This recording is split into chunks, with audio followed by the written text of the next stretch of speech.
Welcome back, focus learners, to another explainer. Today we're doing something a little bit different and, frankly, a whole lot darker. We're going to examine the exact anatomy of a scare. Specifically, we're breaking down the chilling narrative of a story known simply as The Haunting of the 1984 Reel.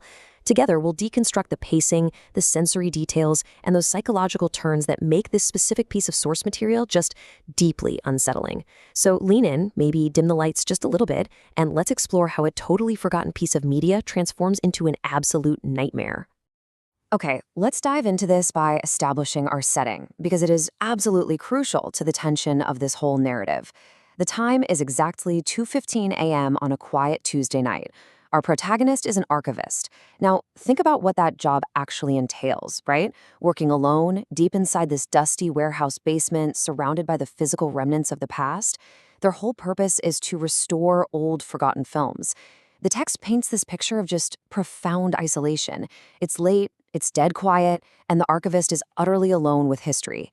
It's literally the perfect blank canvas for something terrible to unfold. So, in the depths of this dusty basement, our archivist makes a discovery: a rusted metal canister. I really want you to think about the tactile reality of that for a second. The rough rust on your fingertips, the sheer age of the object. But what makes this thing stand out isn't just how old it is, it's the stark, undeniable red warning label slapped right across it. The text on this label is highly specific and, honestly, totally ominous. It reads, "Do not project, unreleased cut 1984. That is a direct command. It doesn't just say fragile or handle with care. It explicitly tells the finder not to watch it. But, as the source text points out with this chilling simplicity, human curiosity won over caution. Let's walk through the highly mundane, mechanical steps the archivist takes to initiate their own nightmare. Step 1, they load the heavy 35mm film reel onto the projector. Step 2, they turn on the bulb. And step 3, the machine hums to life, casting this flickering beam of light right across the pitch-black room. There is such a tragic irony here. It's a routine, mechanical workflow that this person has probably done thousands of times. But this time, this familiar, comforting process is exactly what unleashes the horror. Initially, though, everything seems completely fine. The source footage acts as this brilliant false sense of security. The black and white film starts playing perfectly smoothly, no jump scares, no creepy music. The scene simply shows an old, silent living room. In the frame, a woman is just sitting on a couch. The pacing of the text here is calm, almost clinical. The archivist is just doing their job, watching what appears to be a totally mundane silent film clip from 1984. It's perfectly normal. Until, abruptly, it really isn't. Suddenly, that baseline of reality just shatters. The text notes that as the archivist watched, the frame began to violently stutter and grain. The medium itself starts breaking down.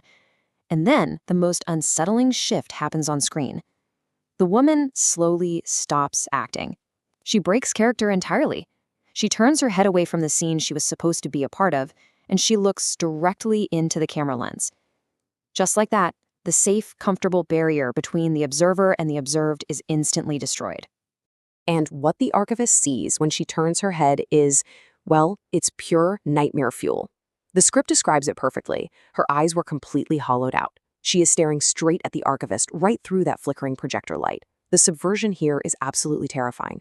A piece of recorded film from decades ago is suddenly aware of the present moment. It is actually aware of the person watching it. You can feel the archivist's chest tighten because they know with absolute certainty that this was never part of any movie script. Now, what's really interesting about this slide is how rapidly the horror escalates.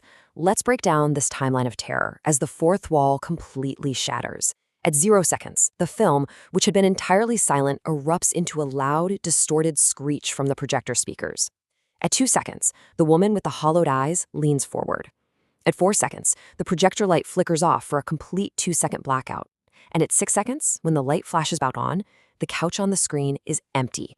In just 6 seconds, the threat has escalated from a disturbing image to a glaring, horrifying absence. I want to jump back for just a second to exactly what the woman did right before that terrifying blackout. The text explicitly states she leaned forward, pressing her hands against the glass. She wasn't just looking at the archivist. She was pressing against the glass of the camera lens as if trying to push her way through. Think about the visceral horror of that image. An entity from an unreleased, forgotten film physically attempting to break through the boundary of the lens, literally pushing against the very fabric of the medium to reach the person watching. And that brings us to the most intense moment of the narrative. The contrast here between the screen and the room is just chilling. Let's look at the screen reality first. After the blackout, the projector just keeps spinning. It's casting a blank, empty beam of light across the room. There is nothing left on the screen. But look at the physical reality. From the dark corner right behind the archivist projector stand comes the faint, slow sound of wooden floorboards creaking. The horror is no longer contained to a reel of film. The physical reality of the dark, isolated warehouse basement has been breached. The archivist is frozen in terror. They can't run, they can't even move. And then, the ultimate climax occurs. A shadow blocks the light beam from behind them. The physical manifestation of whatever was on that 1984 tape has successfully crossed over. It pushed through the glass, it navigated the dark corners of the basement, and now it is standing directly behind the person who freed it. Standing right behind the paralyzed archivist, a cold voice whispers directly into their ear, "Thank you for playing the reel." It's this statement of sinister gratitude. The entity needed an observer. It needed someone's curiosity to overpower their caution. It needed someone to load the tape, turn on the bulb, and cast that light. The archivist didn't just watch a movie, They unlocked a door. So I have to ask you, and I want you to be really honest with yourself here. Would you have pressed play? I mean, we all like to think we're rational. We see a rusted canister with a bright red warning label in a dark, empty basement at 2 in the morning, and we think, of course I'd leave it alone. But the human brain is wired for curiosity. A label that says "do not project" is practically an invitation to someone whose entire life is dedicated to uncovering forgotten media.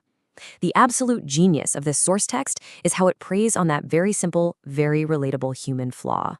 And that leaves us with the lingering warning left by the original source material. Let this explainer serve as a clear reminder of the anatomy of this kind of trap. The source leaves us with this final unsettling provocation. If you ever find an unreleased movie tape, never press play. Because some things are forgotten for a reason. Some things are put in rusted canisters with red labels just to keep us safe. Thank you so much for joining me for this breakdown, Focus Learners. Keep studying, stay curious, but maybe pay a little more attention to the warning labels.